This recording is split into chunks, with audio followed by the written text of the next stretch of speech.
Bonjour! L'état de diffusion de l'industrie du futur dans les entreprises de la métallurgie francilienne, c'était le sujet de notre première vidéo.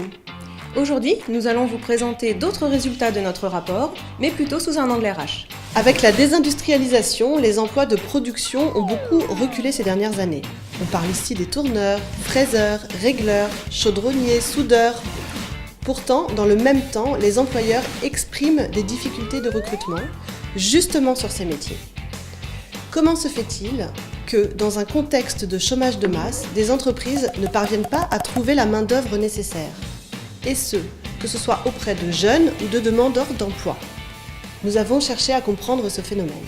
Il nous semble que le système d'alimentation des emplois ne fonctionne pas. On est entré dans un cercle vicieux. D'abord, les employeurs ne recrutent pas de jeunes à cause de leur manque d'expérience. On voit que les taux d'insertion des sortants de formation initiale ne sont pas bons. Du côté de l'apprentissage, ce n'est pas mieux, car les entreprises, qui sont soumises à une pression importante, ont perdu la tradition du compagnonnage.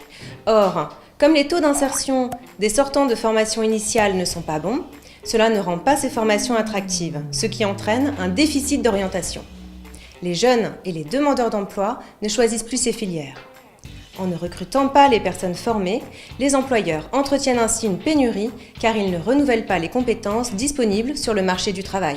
Les employeurs préfèrent aux jeunes formés des personnes plus expérimentées et immédiatement opérationnelles, en général avec au moins 10 ans d'expérience sur un poste d'opérateur de production. Le geste technique et le savoir-faire sont primordiaux. Pourquoi ces exigences? Parce que les entreprises sont sur des cycles de production très courts. Elles ont aussi assez peu de visibilité sur leur carnet de commandes. En plus, les entreprises sont très petites et leurs dirigeants, débordés, n'ont pas le temps d'anticiper leurs besoins en emploi et en compétences. Le problème, c'est que les départs en retraite des ouvriers qualifiés et expérimentés devraient, dans les années à venir, accentuer encore ce phénomène de pénurie et augmenter les débauchages entre entreprises au profit des grands groupes.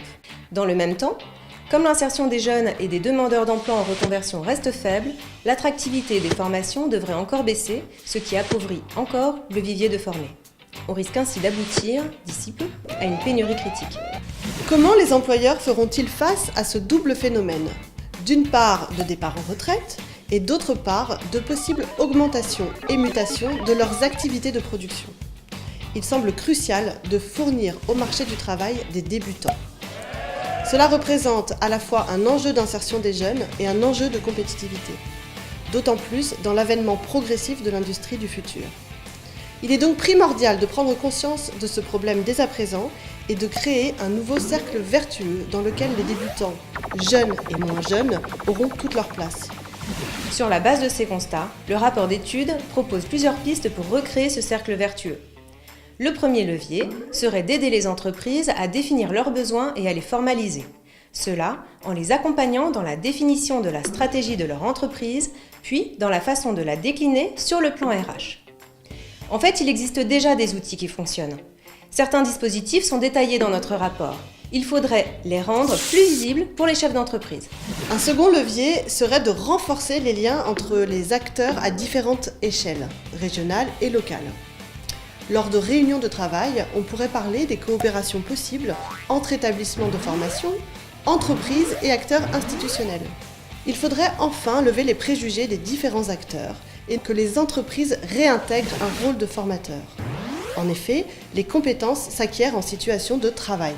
Il faut donc dépasser le discours habituel sur le manque de personnes formées au métier de la métallurgie.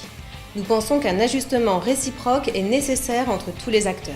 Chaque acteur doit faire un pas vers l'autre. Les employeurs doivent à nouveau faire confiance aux débutants. Il s'agirait de les accompagner pour acquérir les compétences et notamment la maîtrise des gestes professionnels qu'ils exigent. Les organismes de formation doivent s'adapter plus rapidement aux évolutions du secteur en se rapprochant des entreprises. Les pouvoirs publics doivent continuer à valoriser et soutenir l'apprentissage, le tutorat et les expérimentations de formation en situation de travail. Et enfin, les organisations professionnelles doivent travailler sur l'amélioration des conditions de travail, les pratiques RH et même l'image des entreprises industrielles. Merci de nous avoir suivis. Vous pouvez consulter l'intégralité du rapport sur le site de Défi Métier. N'hésitez pas à vous abonner à notre chaîne YouTube. Vous pouvez aussi poser des questions dans les commentaires de la vidéo. À bientôt!